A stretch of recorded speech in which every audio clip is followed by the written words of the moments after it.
estimado curso, junto con saludarlos, aquí les voy a dejar una síntesis de la unidad 3, específicamente acotado a la Ley de Derechos y Deberes de los Pacientes, 20.584.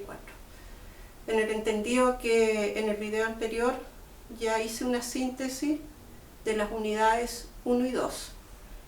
Cuando digo síntesis, estoy diciendo un resumen de los elementos de juicio de cada una de las unidades con sus respectivos conceptos clave. Aquí, si bien no hay conceptos clave, hay artículos emblemáticos correspondientes a cada uno de los núcleos éticos, que ya vamos a ver cuáles son, de la ley 20.584. Que por lo demás a ustedes ya les va a ser familiar, ¿no? El contenido de los artículos que vamos a ver les va a ser del todo familiar, porque lo que ocurre con la ley de derecho a los pacientes es que de alguna manera se vuelcan los contenidos que vimos en las unidades 1 y 2, se vuelcan a la ley, ¿no es cierto? Y ya ahí, de momento que se vuelcan a la ley, dejan de ser solamente conceptos bioéticos y se transforman en derecho. Entonces,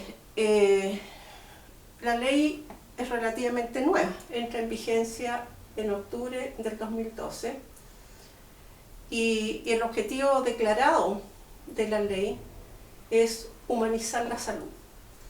Humanizar la salud es un tema muy amplio porque tiene muchas caras, pero bueno, no podemos meternos en eso en este momento.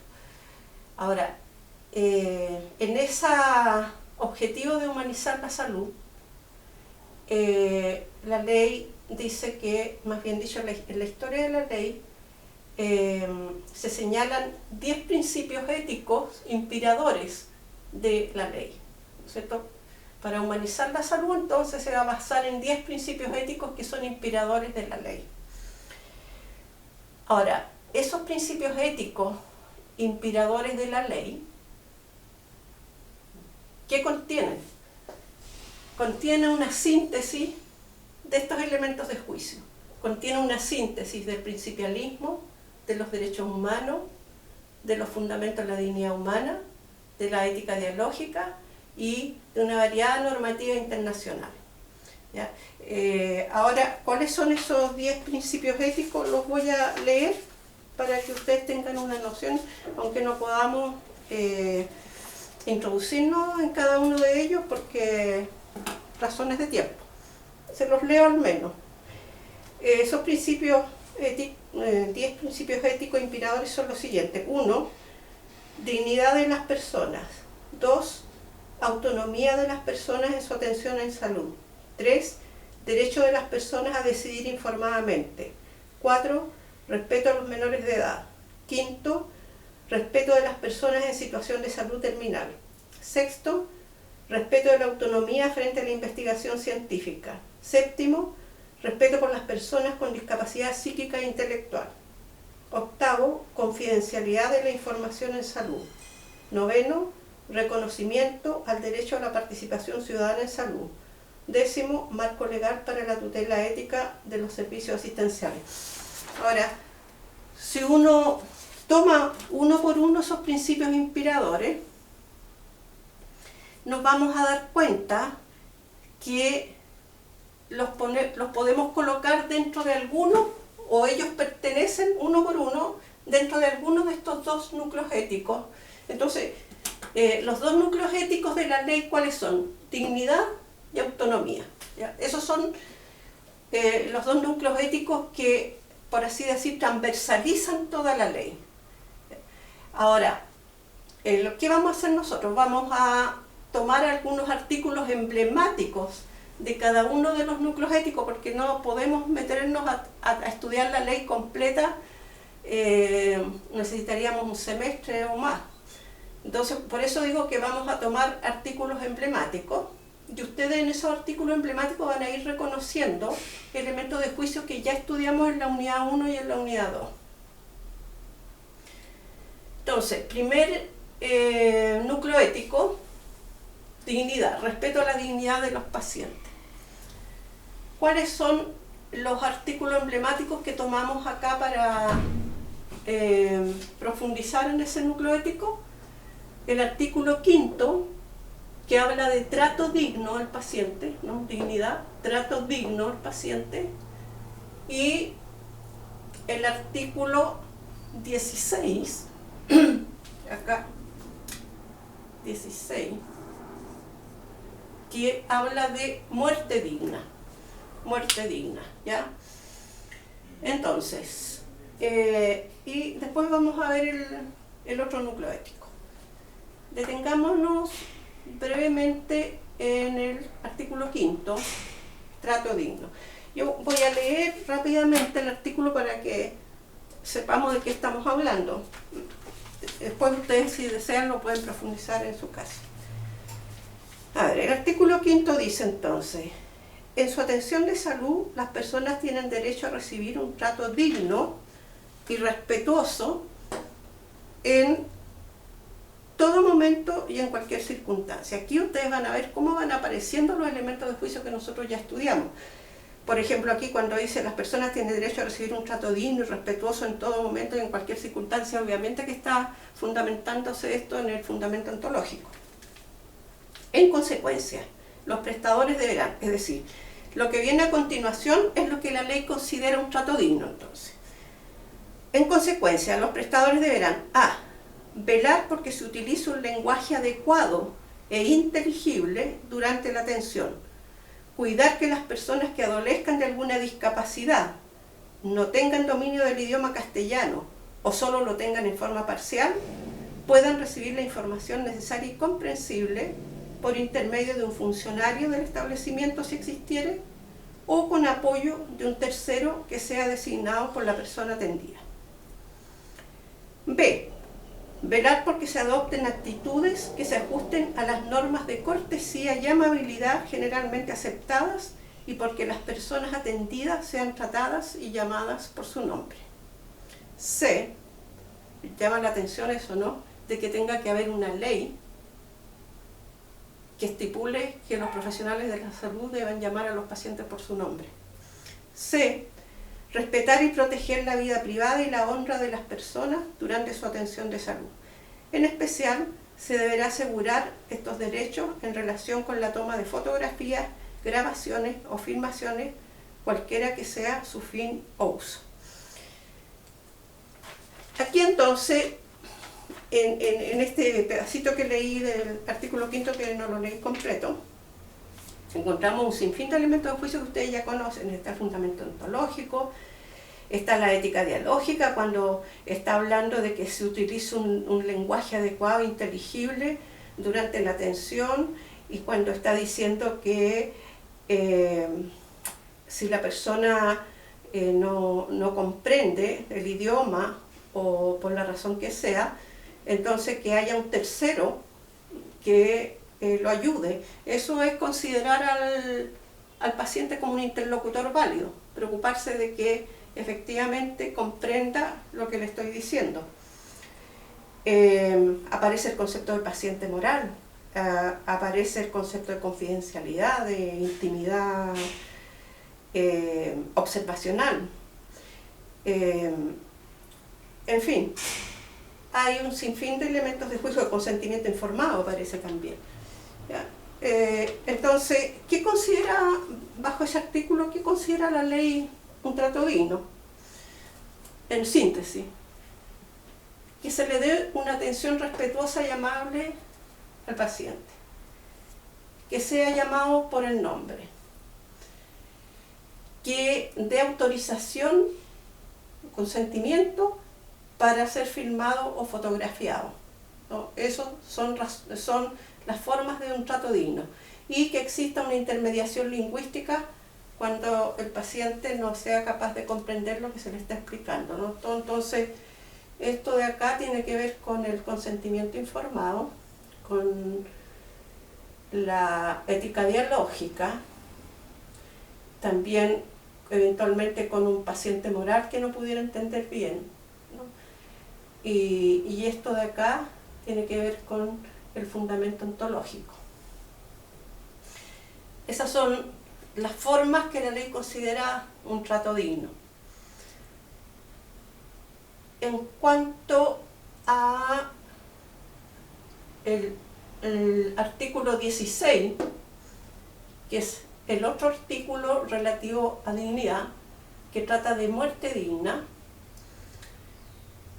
aquí quiero detenerme muy especialmente porque también tiene que ver con lo que ustedes van a hacer en el trabajo de la unidad 3. Todos estos conceptos que están aquí son los que de alguna manera van a tener que aplicar en el trabajo. Porque hay un sinfín de conceptos ahí en ese artículo 16 que no son tan explícitos, que uno tiene que previamente manejarlos para poder entender lo que dice la ley. Entonces, ¿cuáles son esos artículos? El concepto de eutanasia, de suicidio asistido, de cuidados paliativos, de la limitación del esfuerzo terapéutico, del ensañamiento terapéutico, de medidas extraordinarias o desproporcionadas, medidas de soporte vital o soporte ordinario, tratamiento curativo y tratamiento paliativo. Esos conceptos hay que tenerlos súper claros para poder entender lo que dice el artículo 16, que generalmente muchos de estos se toman todos como si fuera eutanasia, pero hay una gran diferencia entre cada uno de ellos, ¿ya? Entonces, vamos a ir uno por uno. Lo que no hay que olvidar es que siempre que hablamos del artículo 16, estamos hablando del paciente en estado terminal.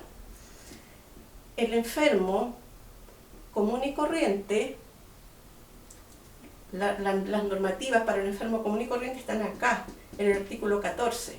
Acá, en el 16, es solamente para personas en estado terminal. Entonces, lo primero que hay que decir es que, como está dicho en los apuntes, en Occidente existen 3 conceptos de muerte digna. Uno es eutanasia, otro es suicidio asistido y el otro es cuidados paliativos. El concepto de muerte digna en Chile es esta: cuidados paliativos. Pero a veces cuando uno, incluso en los matinales, por ejemplo, muchas veces cuando aparece la conversación es una mezcla de todos estos conceptos. Entonces es importante que lo tengamos claro, sobre todo, bueno, si se trata de profesionales de la salud o profesionales de la salud que van a ser ustedes.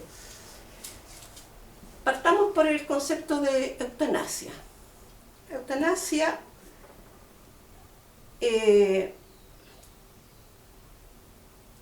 los países donde está regulada la eutanasia, donde hay ley de eutanasia, obviamente que hay un protocolo para llevarla a cabo. No es a gusto del médico o de quien sea.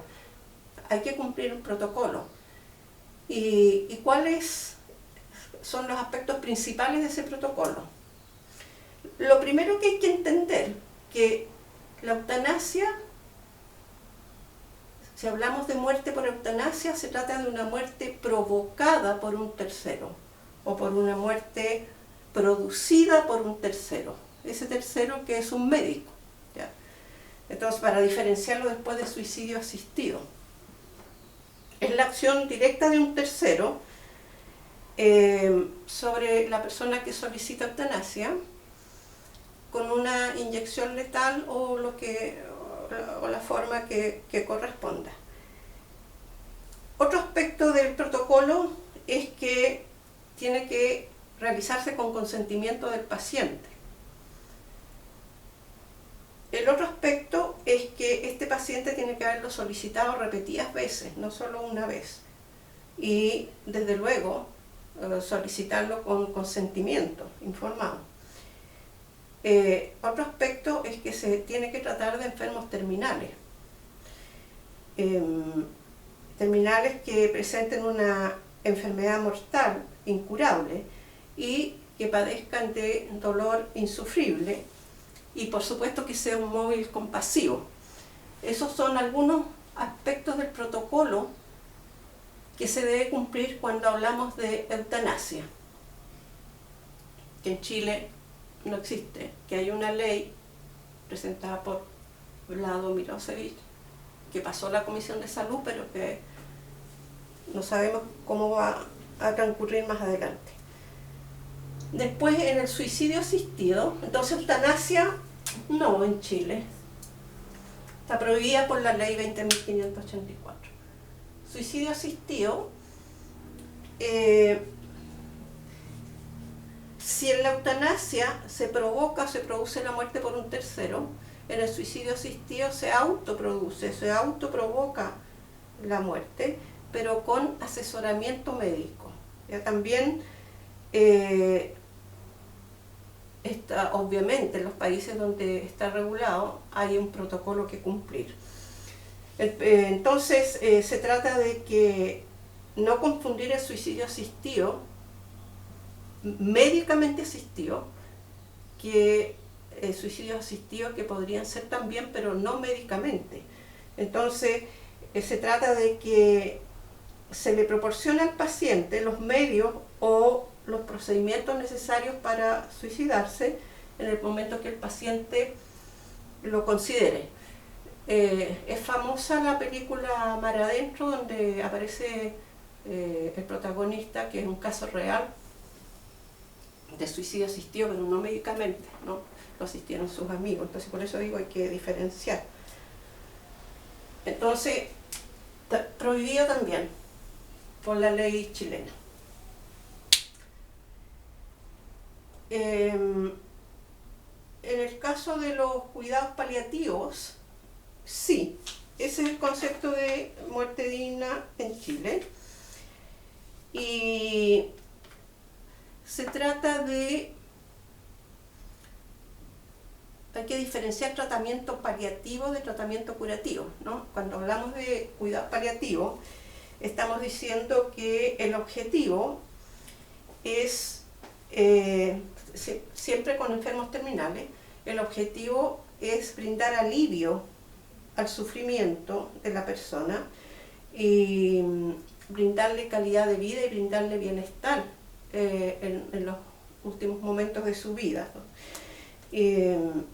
Y estos cuidados paliativos se otorgan entonces cuando ya el cuidado curativo o el tratamiento curativo no brinda resultados. Entonces